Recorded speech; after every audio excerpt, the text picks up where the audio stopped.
Hello. I've always said that one of the best ways to get to know people is on the dance floor. I've officiated a number of weddings in my time, and one of the reasons that I continue to do so is so that I have opportunities to dance. TMI about your personal life, Dr. Andy. Get back to the topic of your video. The topic of this video is my friend Jeff. Jeff is a student who I got to know first out on the dance floor. Why? A former chancellor at UC Davis, Larry Vanderhoof, twice invited me to his chancellor's fall retreat. Once was in 2001. It was right after the events of September 11th, 2001. And I remember that at this retreat, which was up in Lake Tahoe, at one of those kind of rustic convention center sort of places, as much as Lake Tahoe can accommodate a convention center, we were all in a ballroom, and the staff brought out a television, an actual television. This was before the age of ubiquitous screens in every ballroom and meeting room at a hotel or convention center. TVs were brought out so that we could see what the relatively new President of the United States was saying about the attacks on America on September 11th of 2001.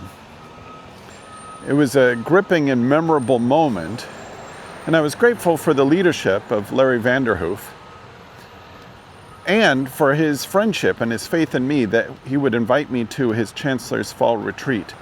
In 2001, and then a few years later, when I met my friend Jeff. Jeff was still an undergraduate at the time, but he had the sort of wisdom and humor and insight that you'd expect at least of a graduate student and maybe of a full-grown adult. I'm not so sure about these categories that you're using, Dr. Andy, but please continue. Thank you.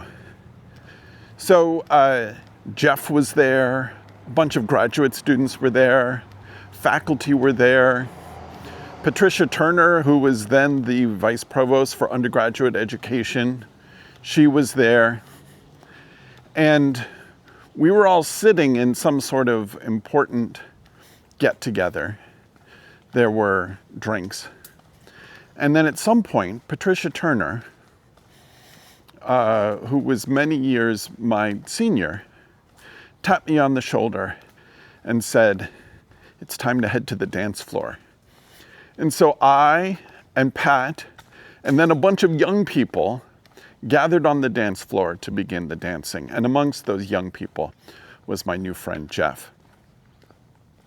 A few years ago, when I invited Jeff to an event I was hosting, and I think this was in 2008, Jeff wrote back that he's quite busy because he was graduating with 3 majors and a minor. And that's my memory. If you were watching this, he could scream out a correction. But that's one of the best things about making these videos.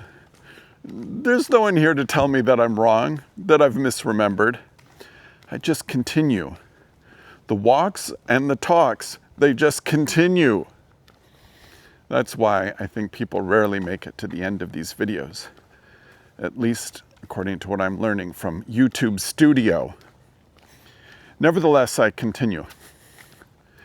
Jeff and I and a bunch of others did significant dancing, and we got to know each other thereafter. He messaged me when he was about to graduate in 2008.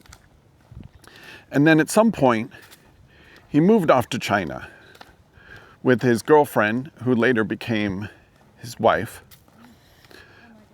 who is another delightful person and who deserves her own video in this series, but I've had fewer interactions with her than I have with, of course, many of the students that I've actually taught.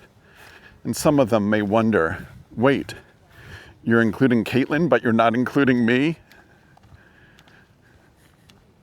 Caitlin won't mind being excluded. Probably everyone wouldn't mind being excluded, but not Jeff. Jeff wants to be part of this special group of UC Davis affiliates who Dr. Andy talks about in endless walk and talk videos. So Jeff messaged me via Facebook saying that he was moving back to Davis from China and that he's bringing his young daughter with him. And then what happens? Jeff actually shows up at one of my pub quizzes at De Beers Irish Pub. And he says, my daughter, she has not yet developed stranger danger. Here. So he hands me this little, I think pre-1-year-old. And as with all of Jeff's daughters,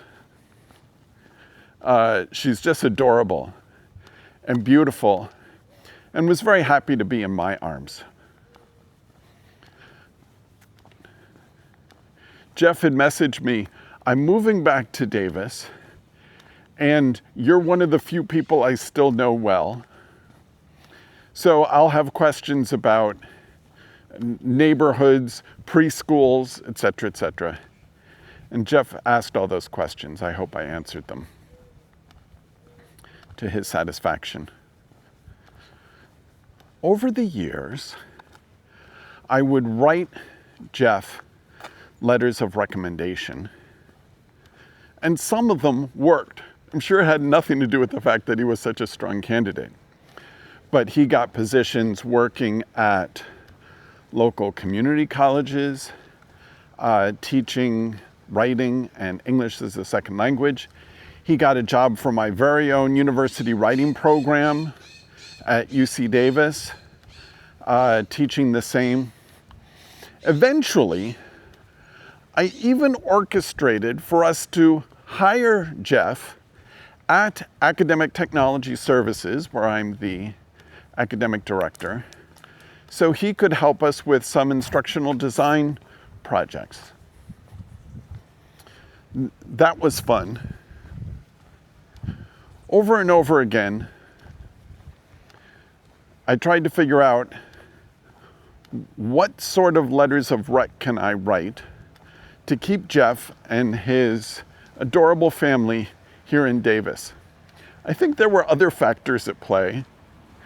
Caitlin has quite an important position at UC Davis herself. Her girls are well ensconced in local schools. They have their own friends. Let's not inflate Dr. Andy's importance in all this. But I so appreciated opportunities to hang out with Jeff, to invite Jeff to events. Let me give you some examples. Poetry night, he would come on occasion. The pub quiz, I have firm memories of him and Caitlin playing as a team of 2. This might have been before they had children. And the Manly Man Movie Club of Davis. I'm surprised you haven't brought this up already, Dr. Andy. You've brought up every picayune element of your personal life and your public life. Yes, it's true. Starting with the film Gladiator in 2000, for a number of years, and evidently reaching up into the 20-teens, I ran the Manly Man Movie Club of Davis. And this is where faculty, colleagues, select graduate students, friends of mine, people who are unaffiliated with the university, all of them men, we would get together and we would watch action movies This is kind of a heteronormative way of framing it. I hope you'll forgive me. But action movies that our wives and girlfriends were not interested in seeing. Maybe because they read the reviews. So in 2014, or was it 2015, I invited Jeff and many other men to see the Gina Carano film Haywire with the men. We even had a former dean participate in these meetings, typically Chinese food, then off to the movies. I apologize for the ambient noise that's coming up here on the left. And a former provost at UC Davis expressed interest in attending one of our Manly Man Movie Club meetings. But first, he wanted to know, what is the nature of this group? He wanted to make sure that he wasn't signing up to participate in some sort of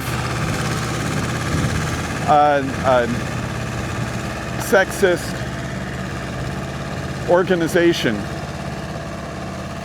And of course, we were all sensitive New Age guys. I mean, there wasn't a questionnaire to participate.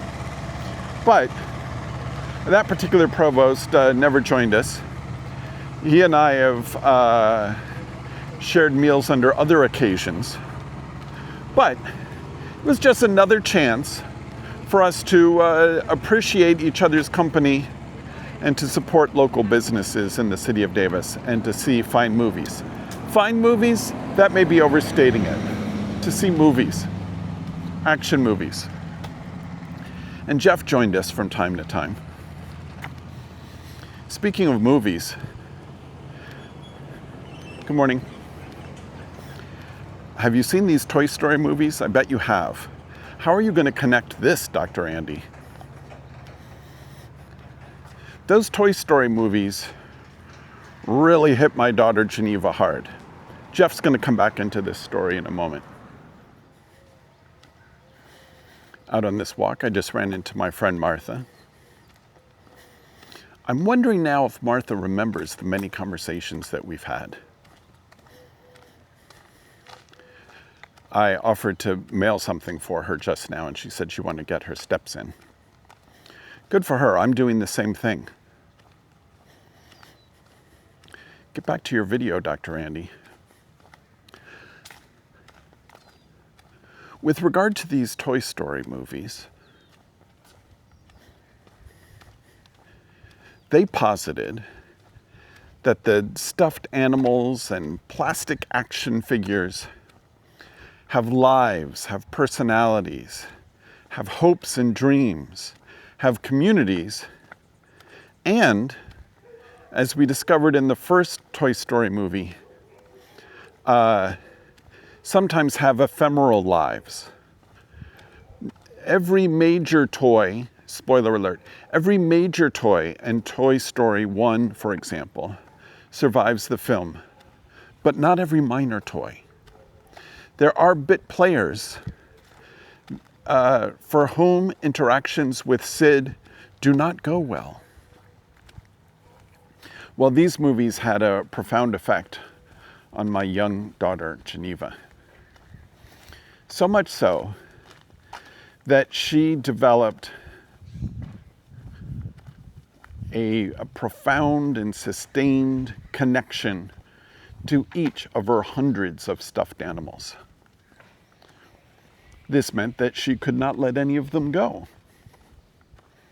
Now, we all remember, spoiler alert for Toy Story 3, we all remember that scene towards the end of Toy Story 3, perhaps right at the end, when Andy drops off a bunch of toys at the daycare facility and then drops off a box of toys with a little girl,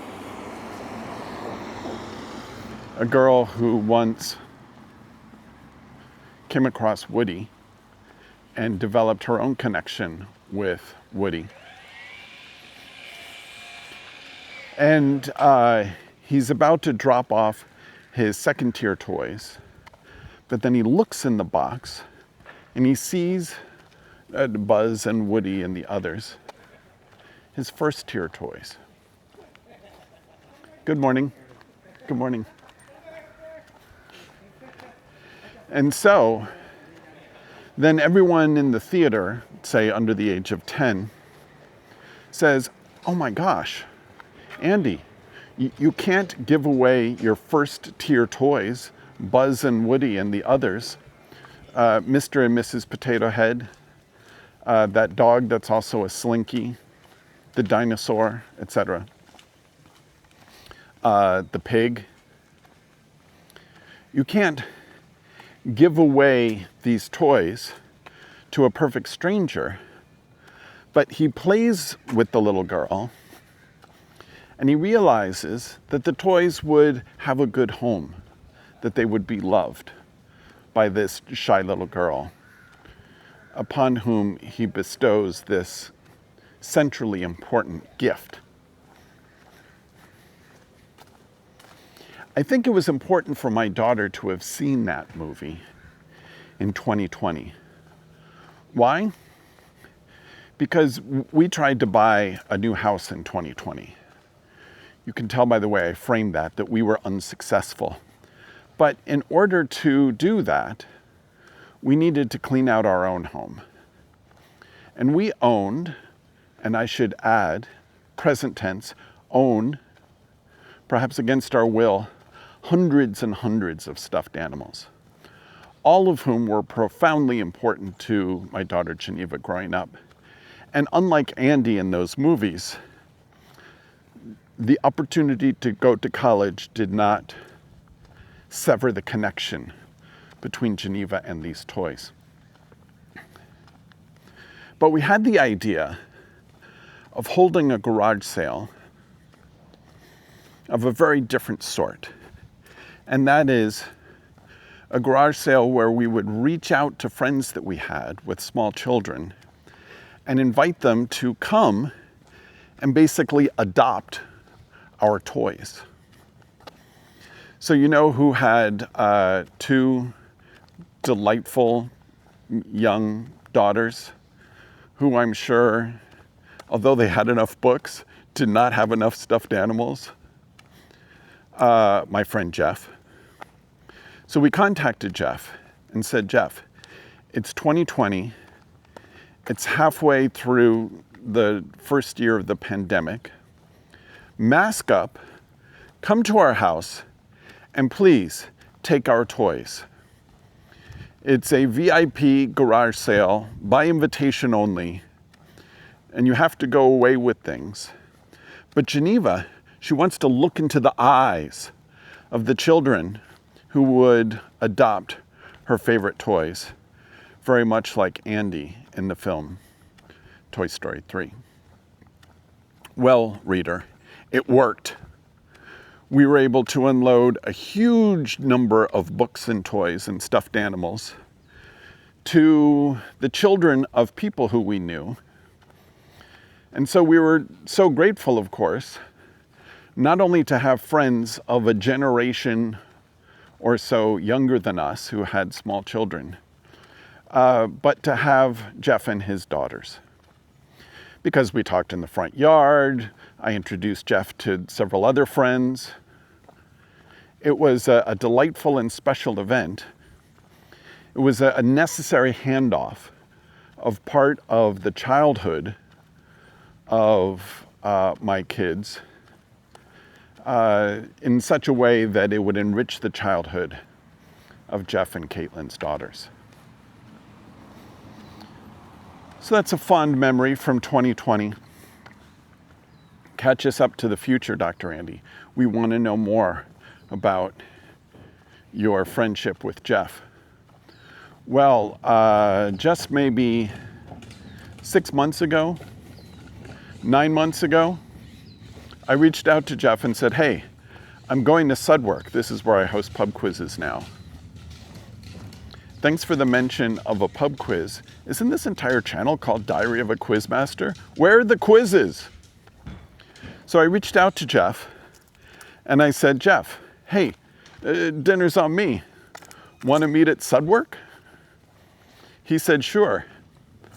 You know who else we ran into? Another former student of mine, Corey. And Corey joined us. He was mostly invited. So Corey had stories to tell, Jeff had stories to tell, and I was worried at first.